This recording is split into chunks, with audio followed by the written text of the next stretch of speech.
বিসমিল্লাহির রহমানির রহিম। আসসালামু আলাইকুম প্রিয় সাংবাদিক বৃন্দ। আজকে 50 বছরে যে কথা বলা হয়নি সেই কথা বলার জন্য এবং আপনাদের সাথে মত বিনিময় করার জন্যই এই সংবাদ সম্মেলনের আয়োজন করা হয়েছে।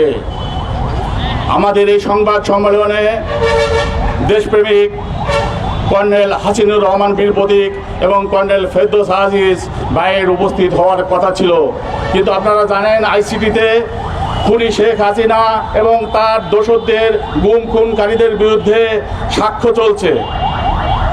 সাক্ষ্যর সময় বেড়ে যাওয়ার কারণে ওনার এখানে 3টার মধ্যে আসা কথা, কিন্তু উনি টেলিফোন করেছিলেন সাক্ষ্য দেওয়ার সময় বেড়ে যাওয়াতে সাক্ষ্য দেওয়া শেষ হলে সাথে সাথে উনি আইসিটি তো কাছে চলে আসবেন।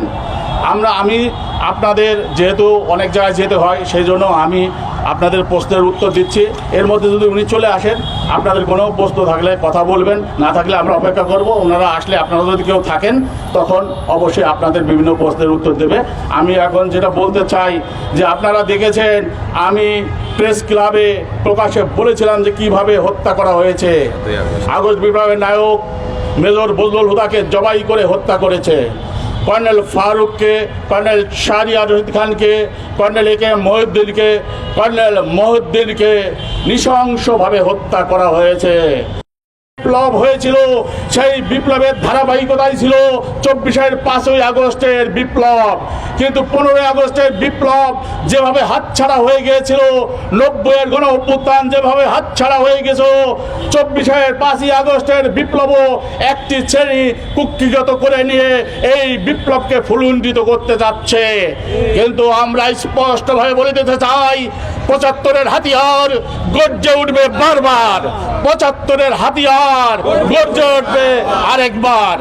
যদি এই 75-এর হাতিয়ার 75-এ গর্জে উঠেছিল, 24-এ গর্জে উঠেছিল, আবারও এই ভারতীয় দালালদের বিরুদ্ধে, ভারতীয় আধিপত্যবাদের বিরুদ্ধে গর্জে উঠবে ইনশাল্লাহ।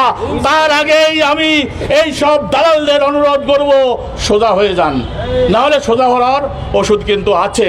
এখন আর মানুষ মাথা নত করবে না, ভারতের কাছে না, আপনাদের কাছে না। 10% এলিট শ্রেণী, 10% দুর্নীতিবাজ, 10% চাঁদাবাজ, ঘুষখোর, এরা হলো দেশ পরিচালনা করছে। আর আমরা 90% মানুষ নিষ্পেষিত, নির্যাতিত। এই 90% মানুষ এবার জেগে উঠবে এবং এই 10% এলিট শ্রেণীকে চিরতরে নির্মূল করে দিয়ে ইনশাল্লাহ স্বপ্নের কাঙ্ক্ষিত বাংলাদেশ গড়ে উঠবে ইনশাল্লাহ। আমি যে নৃশংস হত্যাকাণ্ড হয়েছে 75-15 আগস্টের উপরে দিয়ে, আমাদের উপরে যে জুলুম অত্যাচার হয়ে গেছে সব কিছু অজানা। আমাদের বাড়ি ঘর যারা ছিলাম ভেঙে চুরমার করে দেওয়া হয়েছে, আমার মাকে আশ্রয়হীন করে হত্যা করা হয়েছে, আমার বোনের মেয়েকে গাড়ি চাপা দিয়ে হত্যা করে হয়েছে, মেজর বজলুল হুদাকে জবাই করে নিজ হাতে জবাই করে হত্যা করেছে খুনি শেখ হাসিনা তার সহ। এভাবে প্রত্যেক আগস্ট বিপ্লবীদের বাড়ি ঘর থেকে সয় সম্পদ থেকে ধ্বংস করে সরবরাহ করে দিয়েছে, কিন্তু একটি জিনিস আমরা হারাইনি, ঈমান। আমরা ঈমানের বলে বলিয়ান হয়ে এখনো বেঁচে আছি এবং এই আগস্ট বিপ্লবীদের স্বপ্ন বাস্তবায়ন না হওয়া পর্যন্ত আমাদের সংগ্রাম চলবে ইনশাল্লাহ। আমি আপনাদেরকে আর বেশি অপেক্ষা করাবো না, আমি মূল বিষয়ে চলে যাচ্ছি। যে আমি প্রথমেই যারা আগস্ট বিপ্লবের নায়করা শহীদ হয়েছেন সবার আত্মার মাগফিরাত কামনা করছি এবং যারা বেঁচে আছেন তাদের সুস্থতা কামনা করছি এবং আশা করছি তারা দেশে আসার জন্য প্রস্তুত আছে। আমরা তাদের ইনশাল্লাহ দেশে নিয়ে এসে তাদের নেতৃত্ব গ্রহণ করব, তাদের পরামর্শ গ্রহণ করে দেশ পরিচালনা করব ইনশাল্লাহ। আজ 28শে জানুয়ারি কালো দিবস এই কারণে যে জাতির শ্রেষ্ঠ সন্তানকে হত্যা করা হয়েছিল, যার জন্য ভারতীয় আধিপত্যবাদ আরো পাকাপোক্তভাবে এইখানে প্রতিষ্ঠিত হতে পেরেছিল। প্রিয় সাংবাদিক ভাইরা আমার, 75-এর 15ই আগস্ট বিপ্লবের নায়কদের প্রশাসনমূলকভাবে অবৈধ বিচারের মাধ্যমে হত্যার বিচার ও নির্বাসিত বিপ্লবের নায়কদের রাষ্ট্রীয় মর্যাদায় ফেরত আনার দাবিতে আমাদের এই সাংবাদিক সম্মেলন, সংবাদ সম্মেলন। আমাদের নৃশংসভাবে হত্যা করেছে ফ্রিডম পার্টির চেয়ারম্যান কর্নেল সৈয়দ ফারুক রহমানকে, কর্নেল সুলতান শাহরিয়ার রশিদ খানকে, কর্নেল AKM মহিউদ্দিনকে, কর্নেল মহিউদ্দিন আর্টিলারিকে, মেজর বজলুল হুদাকে। একই সাথে বিদেশে নির্বাসিত আছেন এখনো পর্যন্ত মেজর ডালিম বীর উত্তম, কর্নেল নূর চৌধুরী বীর বিক্রম, কর্নেল রাশেদ চৌধুরী বীর প্রতীক, কর্নেল রশিদ এবং আরও যারা আছেন সবাইকে আমাদের দাবি যে তাদেরকে অবিলম্বে ফিরিয়ে এনে রাষ্ট্রীয় মর্যাদায় তাদেরকে রাখা হোক। প্রহসনমূলক সাজানো অবৈধ বিচারের মাধ্যমে জেলখানায় 15 আগস্ট বিপ্লবদের নায়কদের হত্যা করা হয় এবং তাদের দণ্ড দেওয়া হয়। আপনারা জানেন প্রেসিডেন্ট জিয়াউর রহমান